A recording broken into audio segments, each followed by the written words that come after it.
Before I do start this video, I do want to deeply apologize again if you hear roosters in the background. I was trying my hardest to find a time to actually record where they're not making that noise, but it's really hard. They're just really random. But yeah, it's really weird because I didn't know if I wanted to make this video now or not. Obviously, within this video, we're going to be discussing Dragon Ball Super Superhero.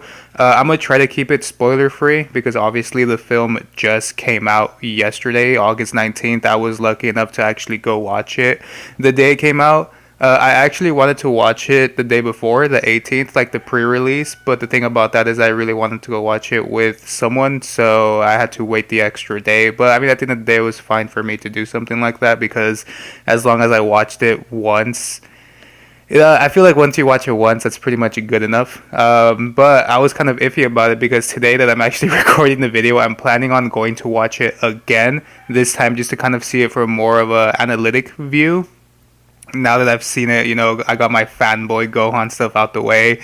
And not only that, but I actually managed to watch the movie in IMAX. So it was a lot better, like a bigger screen. The audio was amped up extremely loud. Like the theater was just booming with the noise. So I think within this ticket that I'm going to go watch the movie, it's going to be more of like the down low, not as expensive ticket, but more of just like a casual viewing of the movie.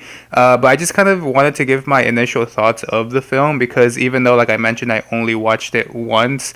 At the end of the day, I do have some thoughts and opinions on it. Whether my thoughts and opinions are stuff that you guys have noticed when you watch the movie or you're looking forward to.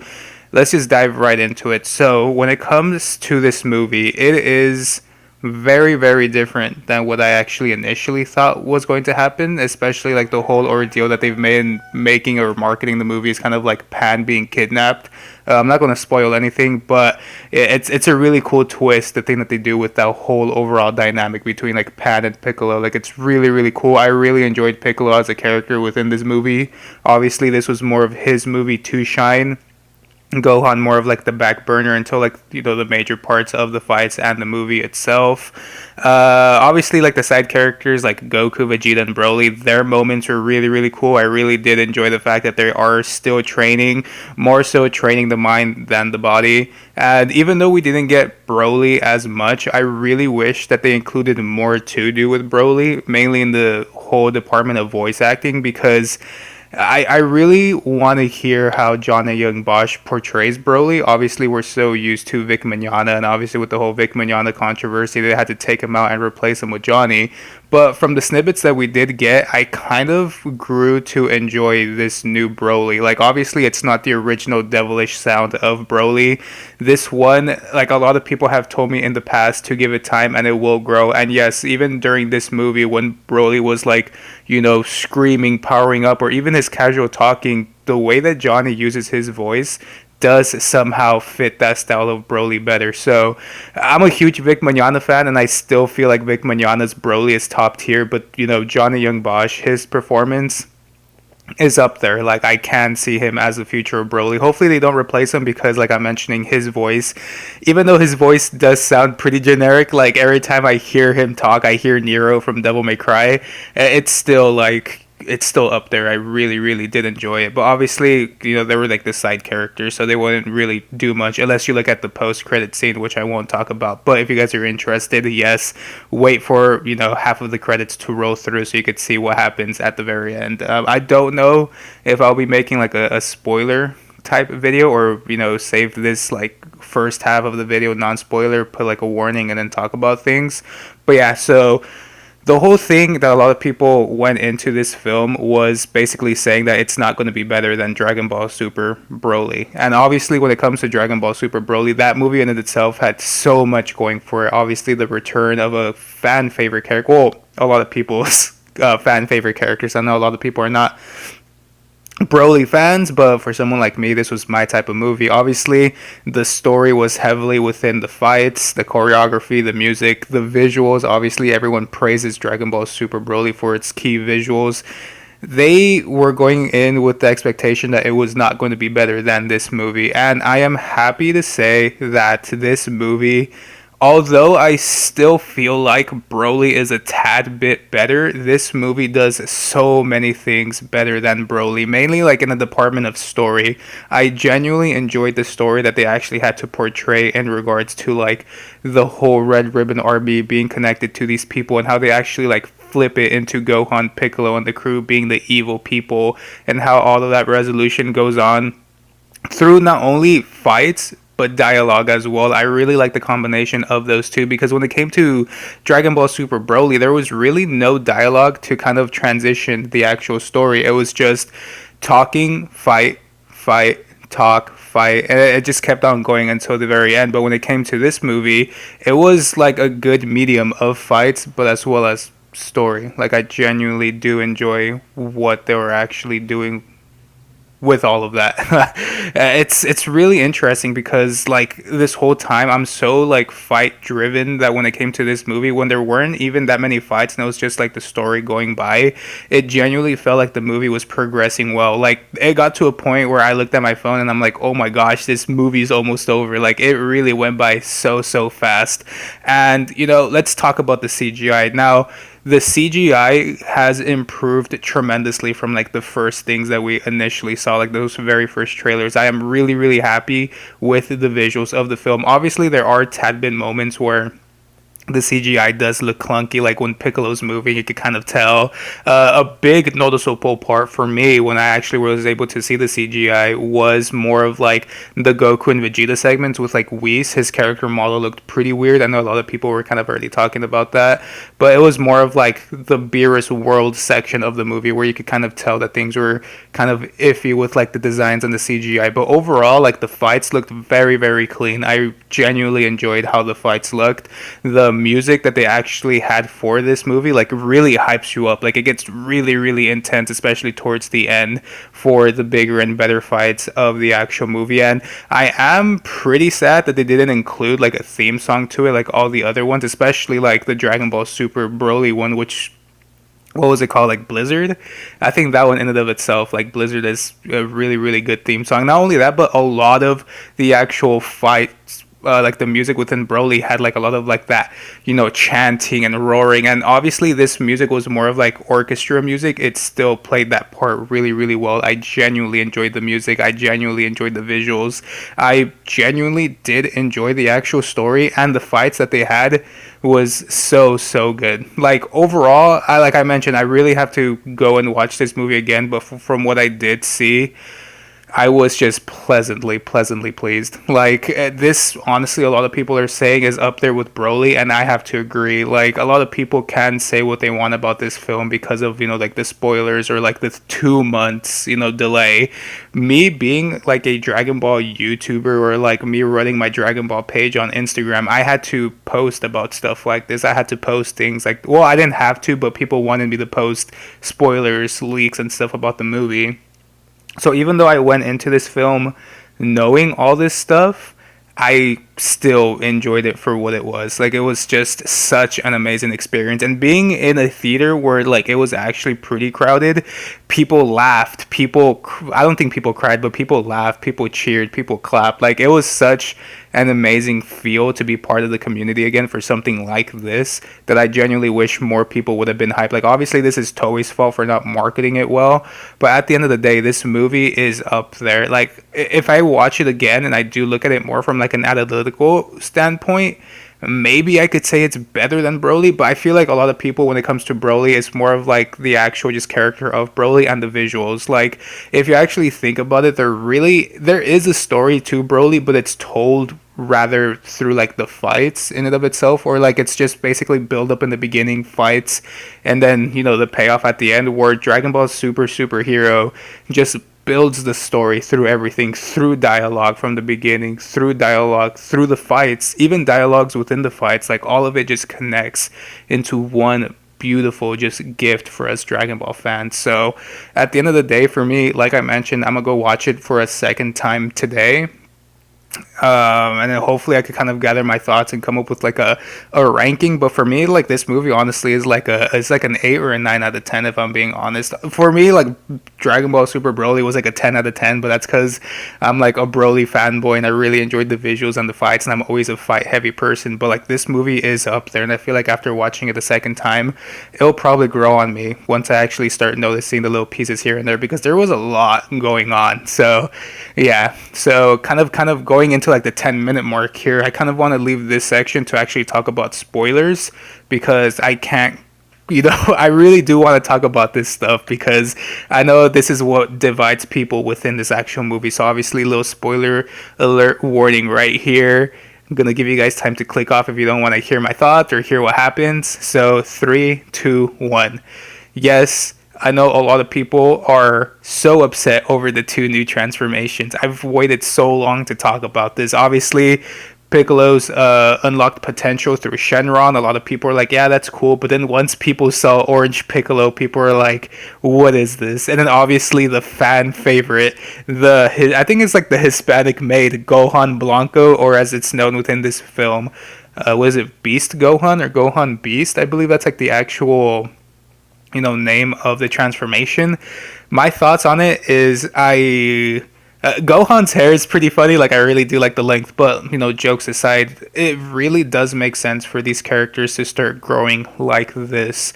And it's really interesting though that Piccolo is able to go through such a huge growth just by having his own potential unlocked. Like the way that he's actually able to do that, potential unlocked transformation without like the lines on his skin and more of a light green look. And then obviously the Orange Piccolo, I wonder if that's something that all Namekians could do, or if it's just something that Piccolo could do, because Piccolo obviously being like one of the strongest Namekians. I wonder if, like I'm mentioning, if that's something only he could do or other people can do as well. Strength wise, I honestly don't necessarily know how strong this form of Piccolo actually is, if I'm being honest. Like within the film, obviously he like one shots, I think it's Gamma 2. So I don't know if that just means that Orange Piccolo is strong or that Gamma 2 is just considerably weaker. I don't necessarily know too much about that. And then obviously a lot of people were upset. We're not upset, but we're just like, what is this when it came to, Gohan Beast? It was really cool the way that they did it though, like the whole Cell reimagining things. Well, not Cell, but it's kind of like that Cell arc where obviously Piccolo's about it, not die, but Piccolo's like in a near death situation. That, black background with the red little line kind of going back to Super Saiyan 2, and then him unlocking Gohan Beast. It was really cool. I genuinely do like the aesthetic of the actual transformation. Obviously it's a little iffy because it's blurring the lines between like Gohan Beast and Ultra Instinct, because his hair is kind of like a grayish white, so hopefully they can make that clear distinction. I mean, obviously it's clear because of like the red eyes that Gohan has, but at the end of the day, it's like, it's weird that something like this exists, especially since there was that build-up with Gohan saying that he wants to achieve a form that no other Saiyan has ever achieved, or do his own path. This is his own path. Gohan Beast is that path, and it's really interesting to see that they actually included this. And it's really weird that all of this is happening at once, because obviously we have Orange Piccolo, Gohan Beast, and then if you read the manga, spoiler alert, if you haven't read it, go read it, but Black Frieza. So it's like it's just so many color swaps. It's really interesting the way that they're all just including this. But at the end of the day, like, it's just really weird. And also another little nitpick that I know a lot of people were talking about too was the fact that when Cell Max was activated and he came out of his pod, or he came out into the actual world, Dr. Hito was like, Cell Max has been activated, and then Gamma 1 and Gamma 2 are like, oh no, Cell Max is not complete, he's going to be a huge tyranny to the world. The one thing that I wish they would have done, and a lot of people are talking about it, is the fact that almost no one had a reaction to Cell Max. The only person who actually had somewhat of an actual reaction to Cell Max was Android 18. She was really, really scared, or like she looked frightened or shocked that, this thing existed. But it's so disappointing that everyone mentioned that Gohan had zero reaction to Cell Max, especially since Cell terrorized him when he was only 11 years old. Like, you would expect Gohan to be like, what the heck, like, why is he here, type of thing. But no, like, Gohan kind of just brushed it off. And a lot of people were like, Gohan punched Perfect Cell back into semi-perfect. Like Gohan knows how this guy actually looked because obviously semi-perfect Cell is almost identical in look compared to Cell Max, but still Gohan had like no reaction to it. So I feel like that kind of just diminished the whole, Cell Max thing as well. That people are like, if he was gonna just rebuild Cell, why not make it like an actual, Gohan versus Cell again, which is really interesting that they did do it, but that obviously just Gohan had no reaction. I feel like this movie would have been a lot better if Gohan actually had like a not like a PTSD, but had like a flashback of the actual Cell moment. But man, yeah, it's really interesting. Obviously, the whole ordeal of like how strong is Gohan Beast. A lot of people do have to take into they have to take into consideration one thing, and that's that Toriyama did. I think it was Toriyama. I forgot who exactly said it, but they did mention that Cell Max when he's 100% completed, so that is obviously full strength as well as full mind, would be as strong or even stronger than Broly. I believe that's what the actual thing was saying. So a lot of people have to take into consideration that this Cell Max that we see within the movie is not complete whatsoever. He was early activated by, I think it's Magenta. He was the one that early activated him. He was not complete. Sure, he had the strength, but he didn't have like the mind to actually control that strength, kind of like Broly that he's doing within his training with Goku and Vegeta now. So this Cell Max, although has the strength, he's not able to utilize it to perfection like he would if he was perfected beforehand. So we have to take that into consideration when power scaling Gohan Beast. I don't necessarily want to say that Gohan Beast is weak, but the fact that he actually took on a not perfected Cell Max, and mind you, he already had his head severed because obviously, if you guys don't know, the head was like the weak point for Cell Max, which is why Gohan does the special beam cannon, which is interesting that he did use the special beam cannon, but he used that move to take out Cell Max by shooting that into his head. Gotenks actually broke a little bit of that head, so he was already weakened. Obviously, Gamma 2 risked his life, and he did like a not like a he did a like a dive bomb that basically kind of self-destructed his life force. He did that, and in doing so, he actually broke Cell Max's arm. So Cell Max was basically fighting with already a severed head and only one hand. So he was really, really handicapped in this fight. But at the end of the day, I don't want to make that to be a reason to scale down Gohan Beast, because Gohan Beast basically just annihilated Cell Max without even trying. And also, another interesting note, which I'll just make this quick, but the demeanor of Gohan Beast was really interesting because, like, a lot of people, especially like Geekdom, noticed that the way that Gohan Beast acts, as well as his voice, is very reminiscent to Super Saiyan 4. Like, it's a really, really raspy voice.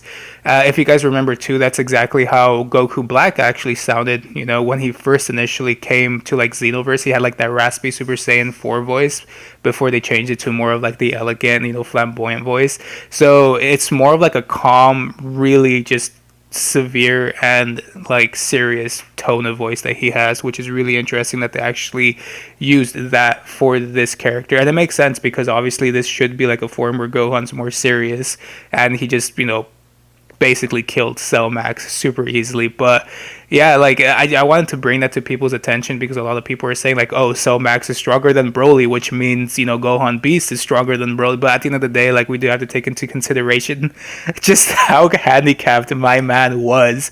Cell Max was literally with one hand, almost a broken head, having to fend off so many strong warriors. Like it was just an amazing movie. Like honestly, I highly recommend all of you going and checking out the movie. Like I genuinely would want you guys to see this because it is just a spectacular, especially that end scene with Cell Max with everyone fighting at once. Ah, it's just so cool. Like it's a big part of the movie, like this the whole Cell Max portion, but it's just amazing. I really enjoyed it. Even thinking about it now, like I'm just really excited to go watch it again. And one more thing before I do go, I hate how at the end of the movie when they're actually like after the whole battle and Pan learns how to fly, she's flying around. Goten and Trunks actually do the fusion dance and they do it properly, but Gotenks, like the actual completed teen Gotenks, is not shown on screen. I hate that so much. I wish we could have seen how exactly Gotenks looked, like perfected in the team form, because Pan's flying around and we see that Goten and Trunks do like the fusion ha, and this time like their fingers actually touch and we see like the blue and the red and they merge, but she keeps on flying, so we don't get to see that transformation. It's done off screen. Man, I feel like that was just a missed opportunity. And then obviously the whole thing about, hopefully you Vegeta fans are happy, because if you do wait after the credits actually roll for the end credit scene, we do get to see that, yes, Vegeta finally gets a win over Goku. But the thing that we have to take into consideration is that this fight was both of them fighting in their base forms with no ki blast, no transformations, no nothing. Just them in their natural base form, just learning, because that's what we wanted them to do for training. So we do have to take that into consideration as well. But for us Vegeta fan, everyone in the theater when that happened, everybody was cheering and clapping for my man Vegeta. Like, it was such a good moment, especially with all the L's he's taken. Seeing him beat Goku, at least in his base form, was obviously a feat in and of itself. So I'm really happy for Vegeta. He finally deserved it after everything that's been going on. But yes, this is my overall thoughts and opinions on the movie. It kind of carried on a lot longer than I would have, anticipated. But at the end of the day, thank you all so much for watching. Like I mentioned, pretty sure I'm gonna buy another ticket to watch it today, just to look at it from a more analytical point of view, just to kind of get my overall thoughts and opinions. But like I mentioned, this movie, highly recommend watching it. Even though a lot of people were saying it's bad, a lot of people were saying the CGI sucked. For me personally, I love the art and animation. I loved the story. The story from beginning to end was just well written, because like I mentioned, it was well written not only through the actual setup, but through dialogue, through the fights. Everything just progressed nicely towards the end of the film, unlike Broly, where it was like story fight, like I mentioned. So at the end of the day, for me, Broly just a little bit, because I'm a Broly fanboy. But if I was looking at this, critically, maybe Dragon Ball Super Superhero beats Dragon Ball Super Broly. But those are my thoughts and opinions. Don't grab your pitchforks and your torches and start telling me which one's better. Just go inside and enjoy both of the films. That's all I gotta say. But with that being said, thank you guys so much for watching this video. If you did enjoy, make sure to leave all of your thoughts and comments about the film, if you've seen it, in the comment section below. Man, I'm really excited. I'm going to go buy my ticket right now, and I'm going to probably go watch in a couple of hours. So with that being said, thank you all so much for watching, and I'll catch you on the next one. Peace.